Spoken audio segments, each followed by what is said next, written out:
साथियों, जैसा कि आप लोगों का क्लास 11 से सेकेंड टर्मिनल का एग्जाम 2024 में होने जा रहा है, तो यह वीडियो आपके लिए काफ़ी इंपॉर्टेंट होने वाला है। क्योंकि प्यारे बच्चों, क्लास 11 का जो आपका सेकेंड टर्मिनल का एग्जाम नवंबर मंथ में लिया जा रहा है, उसके लिए हम लोग हिंदी का बिल्कुल ही 100% ओरिजिनल पेपर लेकर के आ चुके हैं। प्यारे बच्चों, आप लोग देख सकते हो आपके एग्जाम में यह बिल्कुल 100% पूछा जाएगा, गारंटी के साथ बोलता हूँ।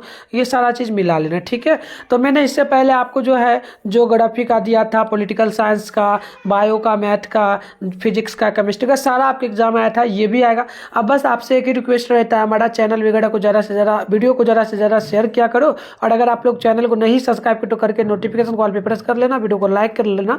क्योंकि अब आपका जो ऑल सब्जेक्ट का ऑलमोस्ट हम पेपर डाल रहे हैं, और जो भी बचा हुआ है सारे सब्जेक्ट का पेपर आएगा, बस आप तैयार रहो। इसके अलावा मैं बता दूं, आपका दिसंबर मंथ में आप मंथली एग्जाम होगा, जनवरी में, फिर लास्ट में आपका मार्च या अप्रैल में आपका क्या होगा, फाइनल एग्जाम होगा। तो उसके लिए हम आपको सारा हेल्प करेंगे बिल्कुल। तो आप लोगों को आगे व्हाट्सएप ग्रुप से कैसे ज्वाइन करना है सिखा देंगे, तो आप जुड़ जाना। चलो, हिंदी का पेपर है, चाहे आप लोग साइंस, आर्ट्स, कॉमर्स किसी भी सब्जेक्ट से रहोगे, तीनों सब्जेक्ट में सेम रहेगा।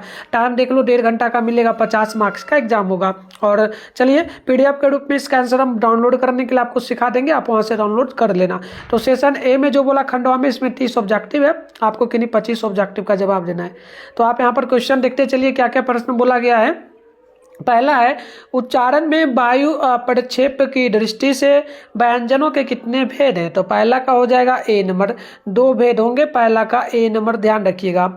2 नंबर है, आयोग वाह का अर्थ क्या होता है। तो 2 का ध्यान रखिएगा। सी नंबर हो जाएगा, योग ना होने पर भी जो साथ रहे। तीसरा का सी नंबर बिल्कुल करेक्ट होगा, ध्यान रखिएगा। चलिए आगे बढ़ते हैं। नेक्स्ट प्रश्न देखिए, 3 नंबर बोला गया आपसे, व्यंजनों के नीचे हल जो ना, हल लगने का अर्थ क्या है, और जो ना हल हर इस प्रकार से। तो ध्यान रखना आप लोग, 3 का बी नंबर हो जाएगा, यानी कि व्यंजन में स्वर का अर्थ, ठीक है, स्वर का अर्थ। ऑप्शन नंबर बी करेक्ट हो जाएगा क्वेश्चन नंबर 3 का। चलिए नेक्स्ट प्रश्न की ओर बढ़ेंगे। तो 4 नंबर प्रश्न बोला जा रहा है आपसे कि निम्न में से कौन वर्ण जो ना दंतोश्च जो ना दंतो सस्य का उच्चारण है। तो 4 का ऑप्शन नंबर डी होगा। प्यारे बच्चों, डी है ना, थोड़ा कट गया है, नहीं तो मैं दिखा देता, यहाँ पर लिखा गया होगा डी नंबर, ये कट गया, डी नंबर ध्यान रखना आप लोग। चलो बात करते हैं हम लोग नेक्स्ट क्वेश्चन का। तो अगली क्वेश्चन यहाँ पर देखिए आपके सामने 5 नंबर बोला जा रहा है, और प्रश्न बोला आपसे कि स्वरव वर्ण का उच्चारण, स्वरव वर्ण किन वर्णों के मेल से बना है। तो बिल्कुल आप ध्यान रखिएगा, 5 का ए नंबर जगह स्व हलंत प्लस लॉ से। ऑप्शन नंबर ए बिल्कुल ही राइट हो जाएगा क्वेश्चन नंबर 5 का। अगला क्वेश्चन है आपका 6 नंबर, अर्थ को चमत्कृत या अलंकृत करने वाले अलंकार को कौन अलंकार कहते हैं। तो ध्यान रखिएगा, 6 का बिल्कुल ही ऑप्शन नंबर सी होगा, यानी कि उभय जो ना, उभयालंकार। ऑप्शन नंबर सी बिल्कुल ही करेक्ट होगा। देखिए 7 नंबर प्रश्न बोला, दोहा कैसा छंद है। तो 7 का ध्यान रखिएगा, बी नंबर बिल्कुल परफेक्ट होगा, यानी कि अर्धसम। ऑप्शन नंबर 7 का बी नंबर बिल्कुल ही राइट हो जाएगा। चलिए देखिए, मैं पहले ही बोल दिया हूँ ना, बिल्कुल ओरिजिनल पेपर है, आपके एग्जाम में 100% आएगा। जरूर याद करके जाओ, आप लोग इसे याद करके जाओ, और 50 में 50 नंबर आप जरूर लाना, ठीक है। चलो तो अब आगे बढ़ते हैं। 8 नंबर प्रश्न है कि शब्द के जिस व्यापार के मुख्य और लक्ष्य अर्थ से भिन्न अर्थ की प्रतीति होती है, तो उसे क्या कहेंगे। तो ध्यान रखिएगा प्यारे बच्चों, 8 का ऑप्शन डी होगा, व्यंजना। ऑप्शन नंबर डी बिल्कुल ही राइट होगा।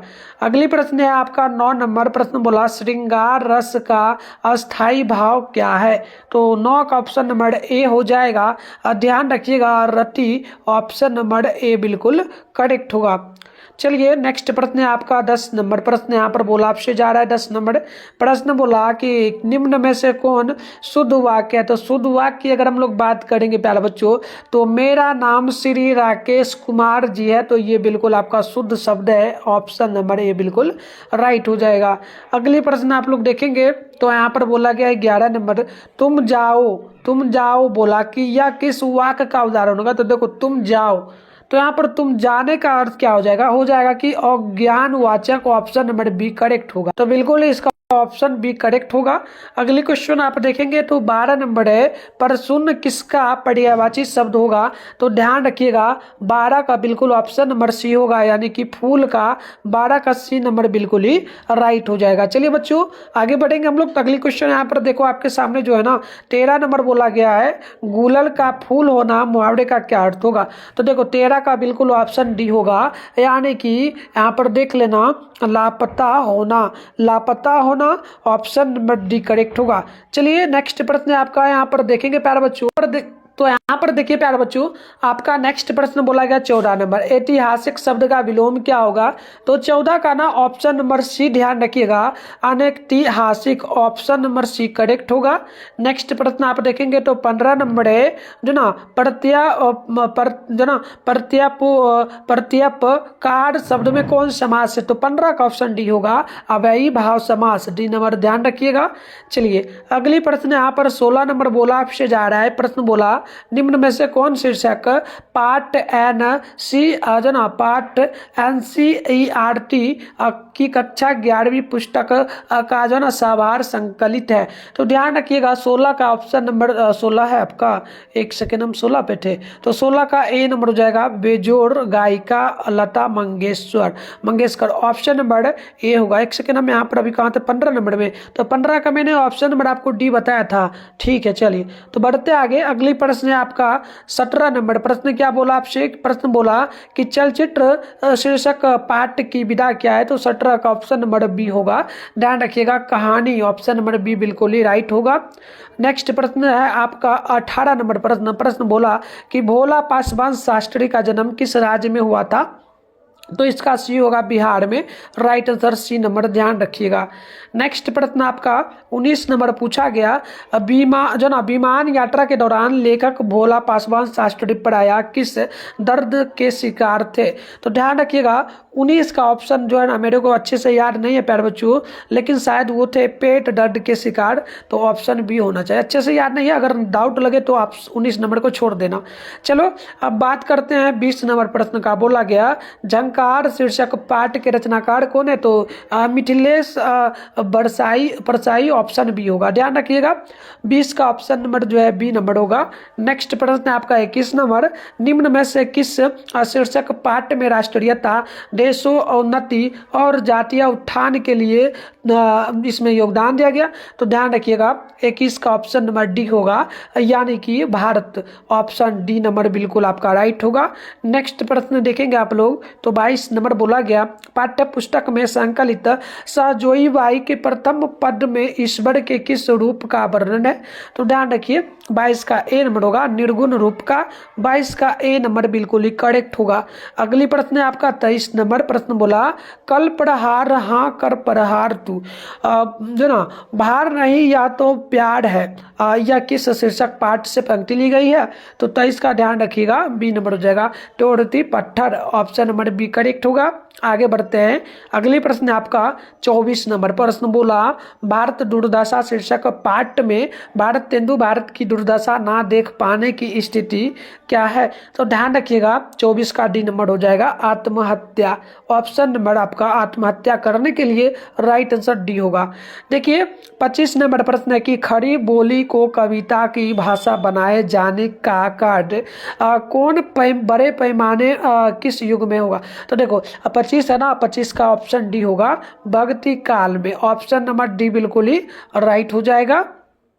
अगली प्रश्न है आपका 26 नंबर बोला गया आपसे कि कवि मैथिली शरण गुप्त आघातों की चिंता किए बिना किसको ऊंचा उठने की सलाह दे रहे हैं? तो ध्यान रखिएगा 26 का बी नंबर हो जाएगा, झंकार को, राइट आंसर बी नंबर 26 का बिल्कुल ही करेक्ट हो जाएगा।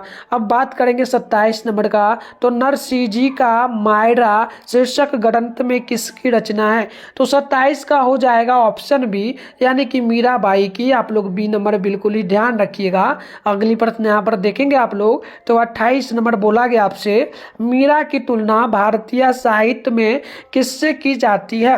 तो 28 का हो जाएगा डी नंबर जो ना विदतोमा से। ठीक है, तो ऑप्शन नंबर डी बिल्कुल राइट होगा। चलिए अगली प्रश्न यहाँ पर बोला गया 29 नंबर, पटेल पांचाली फिल्म घोर आर्थिक संघर्षों के बीच कितने वर्षों में बनकर तैयार हुआ? तो आप 29 का ध्यान रखेंगे, सी नंबर हो जाएगा 3 वर्षों में। राइट आंसर सी नंबर बिल्कुल 29 का करेक्ट होगा। अब बात करेंगे हम लोग 30 नंबर प्रश्न का। तो प्रश्न बोला, मीराबाई ने श्री कृष्ण की उपमा गिरिवर से देते हुए स्वयं के लिए कौन सी उपमा दी? तो 30 का डी नंबर होगा सोहागा का। तो ऑप्शन नंबर डी होगा। तो मैंने आपको 30 ऑब्जेक्टिव का आंसर की बता दिया। सब्जेक्टिव का भी हम पीडीएफ बताएंगे कहाँ से डाउनलोड करना है। तो पहले मैं क्वेश्चन आपको दिखा देता हूँ, आप वहाँ से जाके अच्छे से डाउनलोड कर पाएंगे। तो देखो ये है आपका सारा का सारा क्वेश्चन, इसका उत्तर मैं आपको बताता हूँ पीडीएफ के रूप में कहाँ मिलेगा। ठीक है, देखो इसके एक वीडियो भी आएगा जिसमें हम अच्छे से आपको समझाएंगे। तो चैनल वगैरह को कर लियो सब्सक्राइब, तो वीडियो तो मिल ही जाएगा, और पीडीएफ के रूप में गूगल से इसका आंसर डाउनलोड आप लोग कर पाओगे। कैसे करना है चलिए फटाफट से आप लोग सीख लीजिए। अभी वीडियो देखने के बाद जाके आप डाउनलोड करके वहाँ से लिख लेना। इसके लिए सबसे पहले आप लोग अपने फोन में गूगल को ओपन करिए, सर्च बार के आइकन पे क्लिक कर लीजिए, और अभी आप इस चैनल पे जो वीडियो देख रहे हो ना, चैनल का नाम मात्र मिठुन स्टडी सेंटर गूगल में आके सर्च आप लोग कर लोगे। उसके बाद इस प्रकार से इंटरफेस पे होगा, आराम से ऊपर करोगे। फर्स्ट में देखो यहाँ पर मिठुन स्टडी सेंटर लिखा ऑफिशियल वेबसाइट मिलेगा, इस पर क्लिक कर लोगे। अब इस प्रकार से इंटरफेस पे होगा, आराम से स्क्रॉल डाउन करके आप लोग नीचे बढ़ोगे ना, तो यहाँ पर देखोगे आपके सामने जो है क्लास 11th का सेशन मिलेगा। देखो यहाँ पर आपके सामने क्लास 11th लिखा हुआ मिल रहा होगा, class 11th November monthly exam question paper download 2024, ये वाला पे क्लिक कर लो। अब करने के बाद यहाँ पे एक बार पेज को रिफ्रेश कर देना आप लोग, फिर नीचे बढ़ जाओगे। पहला काम आप लोगों का एक ही करना है कि व्हाट्सएप ग्रुप को ज्वाइन कर लेना। यहाँ पर देखो व्हाट्सएप ग्रुप है, व्हाट्सएप ग्रुप को कम से कम ज्वाइन कर लेना, टेलीग्राम को नहीं भी करोगे तो चलेगा। फिर नीचे बढ़ोगे, ये साइंस का सेशन है, इसमें भी आपको हिंदी इंग्लिश लिखा हुआ मिल जाएगा, और सभी सेशन में मिल जाएगा, आर्ट्स के सेशन में भी मिल जाएगा, ऑल सब्जेक्ट। फिलहाल यहाँ पर हिंदी इंग्लिश आपको मिल जाएगा। तो फिलहाल आपको हिंदी का करना है, सामने डाउनलोड लिखा है, डाउनलोड पे आप क्लिक करेंगे, और उसके बाद यहाँ पर पेज को रिफ्रेश कर दीजिएगा, नीचे बढ़िएगा तो यहाँ पर देखिएगा आपके सामने जो है ऑब्जेक्टिव के आंसर की दिख जाएगा। तो अभी तो नहीं लिखना, मैं आपसे बताऊं सब्जेक्टिव का आंसर दिखे तो लिख लेना, एक साथ दोनों को लिख लेना, कुछ ही देर में दिख जाएगा आंसर यहाँ पर आपको। ठीक है, तो आइए अच्छे से यहाँ से डाउनलोड करके आप लोग लिख लीजिए।